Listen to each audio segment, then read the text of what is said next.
পিঁয়াজৰ পাত কাটিছোঁ। আজি মই সৰুকৈ এটা ভিডিঅ' বনাম বুলি ভাবিছোঁ, আঞ্জাৰ ভিডিঅ'। আজি মই পিঁয়াজৰ পাত, ধনিয়া পাত আৰু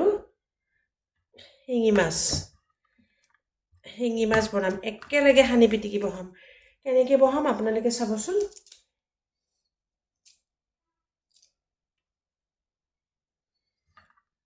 কাটি লৈছোঁ ধনিয়া পাত, পিঁয়াজৰ পাত সৰু সৰুকৈ কাটি লৈছোঁ।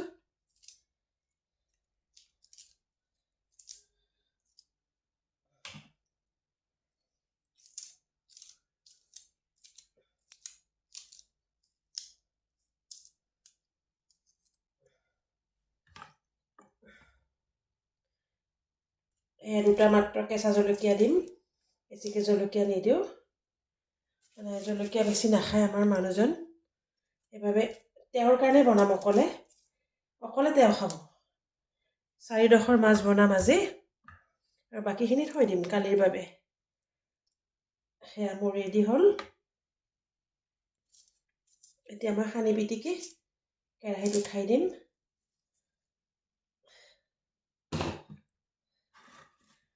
কেৰাহী, সৰু কেৰাহী এটা লৈছোঁ। ইয়াতে পিঁয়াজখিনি দিছোঁ প্ৰথমতে। তাৰপিছত ধনিয়া পাত, পিঁয়াজৰ পাত আৰু দুটা কেঁচা জলকীয়া একেলগে দিছোঁ। এতিয়া গোটেইখিনি একেলগে দিলোঁ। তাৰপিছত ৰ'ব,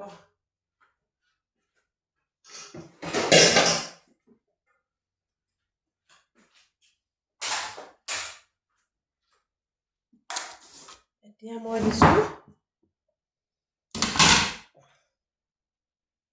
নিমখ, আন্দাজমতে নিমখখিনি দিলোঁ।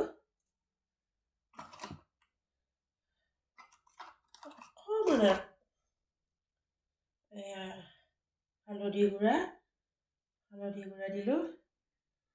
জিৰা আৰু ধনিয়া একেলগে গুড়ি কৰি থৈছোঁ, অকণমান দিলোঁ। হৈ গ'ল। এতিয়া ঢাকনিখন মাৰি এইপিনে থলোঁ।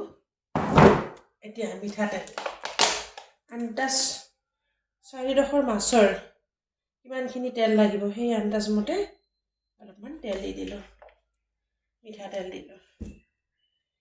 এতিয়া গোটেইখিনি একেলগে হাতেৰে পিটিকিম।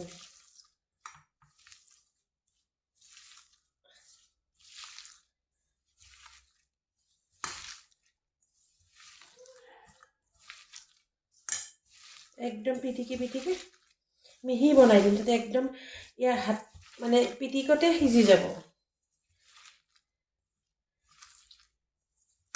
নৰম হৈ যাব যেতিয়া মাছ কেইডোখৰ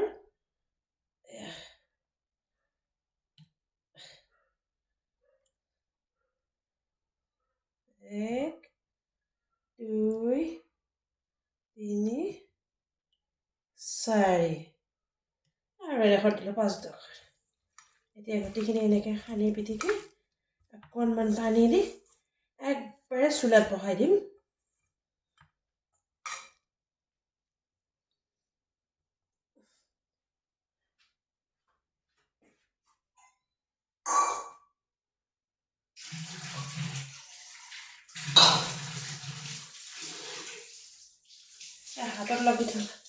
হাতত লাগি থকা মছলাখিনি এনেকৈ অলপমান পানীৰে ধুই আন্দাজমতে পানীখিনি দি একেবাৰে ঢাকনি এখন দি